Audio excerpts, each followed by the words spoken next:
चुनाव के बाद बच्चों की तरह नहीं रोना। चुनाव के बाद बच्चों की तरह सिसक सिसक कर नहीं रोना। मैंने ये फैसला किया और फिर कह रहा हूं, हमने ये कहा कि हम कांग्रेस और बीजेपी को छोड़कर किसी से भी अलायंस करने के लिए तैयार हैं। तो सुनिए, तो एबीपी के चैनल पर एक मशहूर जर्नलिस्ट है पंकज साहब ने अखिलेश से पूछा कि आप ओवैसी से समझौता क्यों नहीं कर लेते, तो अखिलेश ने जवाब दिया कि ओवैसी पर बहुत से इल्जाम लगते हैं। अखिलेश साहब, इल्जाम तो हम पर ही लगता है ना, आप पर तो कुछ नहीं लगता। रिवर फ्रंट आप बनाए, आप पर कोई इल्जाम नहीं। लखनऊ से कानपुर रोड आप बनाए, आप पर कोई इल्जाम नहीं। आपने सब कुछ किया, आपके 10-10 उंगलियां घी में थी, मगर आजम पर इल्जाम लगा बकरी चोरी का और भैंस चोरी का। यह इल्जाम सिर्फ हम पर लगता है, यह 60 साल से हम पर इल्जाम लग रहा है। कभी आतंकवाद का, कभी फिरका परस्ती का, कभी पुलिस को मारने का, तो कभी किसी और इल्जाम का। अखिलेश यादव साहब, इल्जाम तो भारत के मुसलमानों के मुकद्दर का हिस्सा बन चुका है। अब हम इल्जामात की फिक्र नहीं करेंगे। सुन लो अखिलेश यादव, मुझे तुमसे कोई सर्टिफिकेट की जरूरत नहीं है। मैं इस जनता के दरमियान में जाकर अपनी दिल की बात करूंगा और उनके दिल को जीतूंगा और इनसे वोट का मुतालबा करूंगा। तुम क्या दोगे? तुम 11% यादव हो, हम 19% मुसलमान हैं। अगर तुम मुख्यमंत्री बने और जनाब मुलायम सिंह बने तो मुसलमानों के वोट की खैरात से बने। तुम याद रखो इस बात को।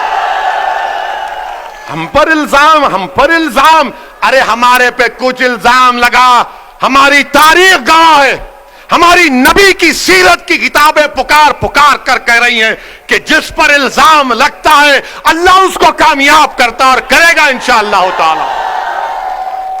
इल्जाम है, कोई बात नहीं है, मगर याद रखो, चुनाव के बाद बच्चों की तरह नहीं रोना।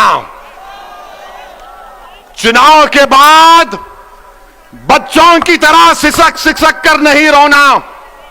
हम तो रोते हैं अपने रब के सामने हाथ उठाकर। हम इन जालिमों के सामने अपनी बेबसी का इजहार नहीं करते, हम रब्बे कायनात के सामने अपनी बेबसी का इजहार करते हैं, क्योंकि वो गफूर रहीम है, वो सत्तार है, वो गफ्फार है, वो लतीफ है, और अल्लाह हमको कामयाब और कामरान करेगा। मेरे बस में इतना है, शौकत के बस में इतना है, महताब और हमारे अंबेडकर साहब की ताकत में बस इतना है कि हम आपके पास जाकर अपनी बात को पूरी इखलास के साथ रख रहे हैं। दिलों में मोहब्बत डालने वाले का काम तो अल्लाह का है, दिलों को मोड़ने का काम तो अल्लाह का है। मैं तो बार बार कह रहा हूं कि अपने दिल पर हाथ रखकर मैंने आज आधे घंटे 40 मिनट में जो कुछ कहा, सोचो आप। अपने घर को जाओ, रात के अंधेरे में अगर तुम उठते हो तो सोचो इस बात को, कब तक हम सिसकियां लेकर, कब तक हम इस गैर यकीनी कैफियत में अपनी जिंदगी को गुजारेंगे।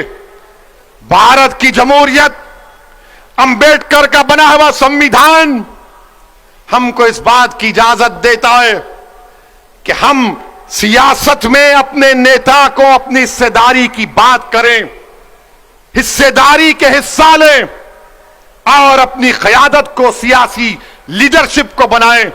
इससे भारत मजबूत होगा, इससे भारत का संविधान मजबूत होगा। यही चंद गुजारिशात मैं आप तक कहने के लिए आया हूं। आपसे सिर्फ गुजारिश करूंगा कि अगर आप हमारा साथ दें, अल्लाह आपको सलामत रखे। अगर आप नहीं देना चाहते तो अल्लाह तब भी आपको सलामत रखे।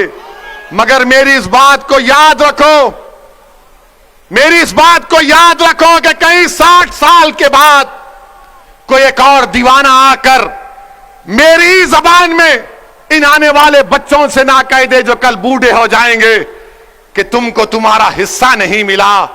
हिस्सा उसी वक्त मिलेगा जब आप उठ खड़े होंगे, सियासी क़यादत बनाएंगे, अपने वोट से अपनी पार्टी को कामयाब करेंगे।